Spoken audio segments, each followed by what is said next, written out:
What's up? Welcome back to my channel, Automatic Works. So,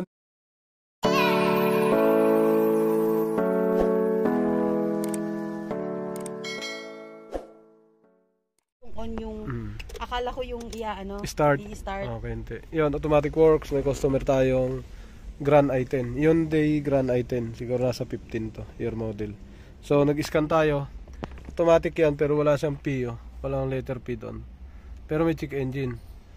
Letter P lang wala, tapos walang may check engine. Sa scan wala siyang engine system na nabasa, wala din siyang automatic transmission system na nabasa.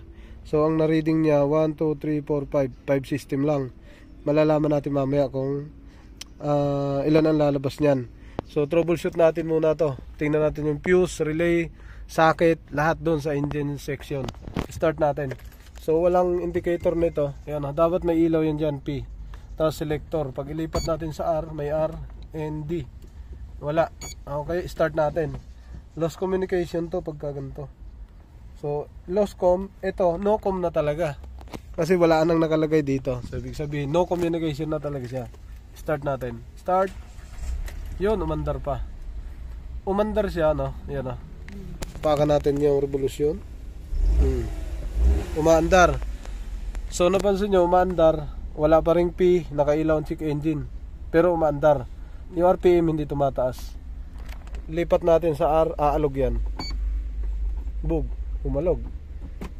Park, reverse, ayun, umalog. Neutral, drive, yun, alog din.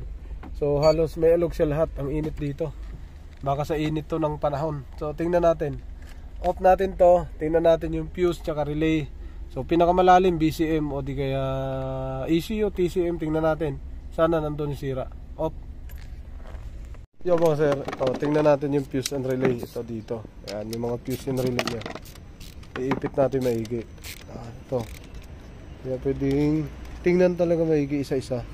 Kung may pumutok. So, nakadiin na. Balik natin to. Sa loob naman. Dapat walang pumutok na fuse. Kasi pag may pumutok sa indicator, lalo ilaw sa likod yan dito lahat, isa-isahin. Isa-isa natin yan. May naka-jumper pala. Yan, dapat wala. Okay. So ito na. Subukan natin yan. On na natin. Off. On. Yan, sa on position, makikita ka na ng letter P. Okay. So pag may letter P, pwede na natin ito mapaandar ng ayos. Tapos yung cambio, subukan natin. So live data pa rin tayo. Ayan. Ayun, oh. So wala pa siya. Ulitin natin pagbasa. Back. Okay. Quick test. Ayan. Ayan, engine control. So dapat papasok yan. Tingin ko may fault code yan. Ayun, pumasok na siya. May fault code nga, 3. Tapos yung automatic transmission, may fault code, 1. Ayun, nakapasok na siya. Ayun yung dalawang system na nawala kanina. Saka may letter P na. Okay, nagbi-blink yung check engine. Okay, yan. Hintayin muna natin to. Tingnan natin kung ano fault code. Okay, saka tayo mag-clear. Alright, yan. 100% na. Malapit nang magdone. 100, tagal. Code transmitter, code saving. Engine control, automatic transmission, axle. 1, 2, 3, 4, 5, 6, 7, 8. So 8 system yung binasa na. Kanina 5. So yan, 8 na. Tingnan natin yung engine kung ano fault code. Kanina hindi siya may scan. Okay, pero may check engine naman. Pero hindi siya na-scan. Bilis. So lag time. Tagal, oh.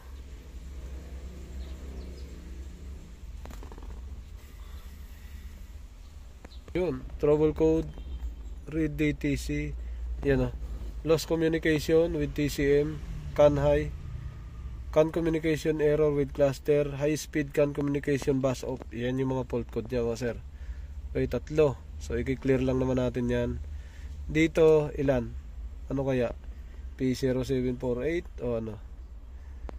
Dito, high speed CAN bus off. So ganun din. Yun din nangyari. Okay? So hindi siya P0748. So clear natin to.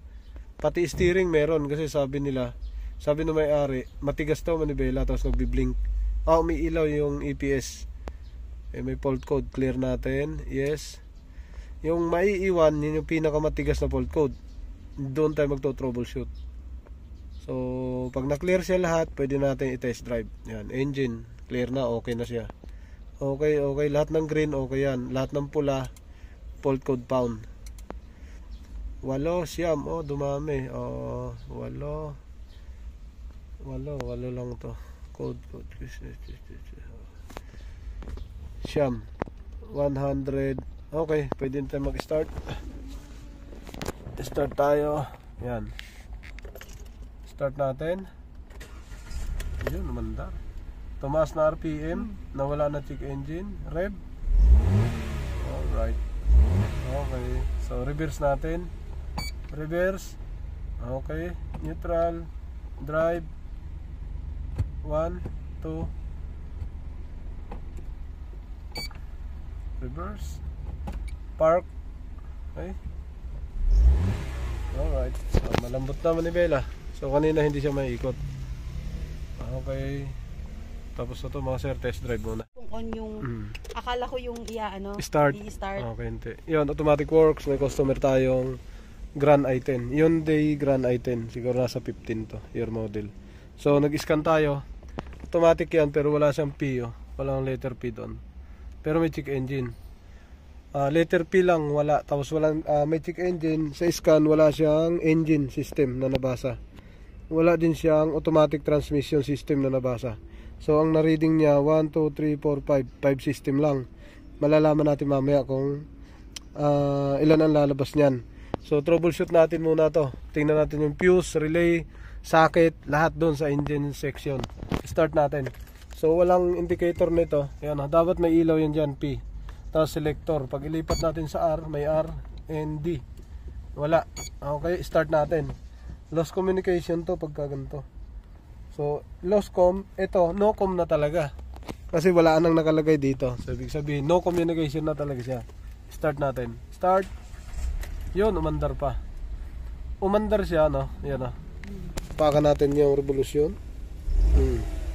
Umaandar. So, napansin nyo, umaandar. Wala pa ring P, nakailaw ang check engine. Pero umaandar. Yung RPM hindi tumataas. Lipat natin sa R, aalog yan. Bug, umalog. Park, reverse. Ayun, umalog. Neutral, drive. Yun, alog din. So halos may alog siya lahat. Ang init dito. Baka sa init to ng panahon. So tingnan natin. Off natin to. Tingnan natin yung fuse tsaka relay. So pinakamalalim BCM o di kaya ECU, TCM, tingnan natin. Sana nandun yung sira. Off. Yo, what's up? Welcome back to my channel, Automatic Works. So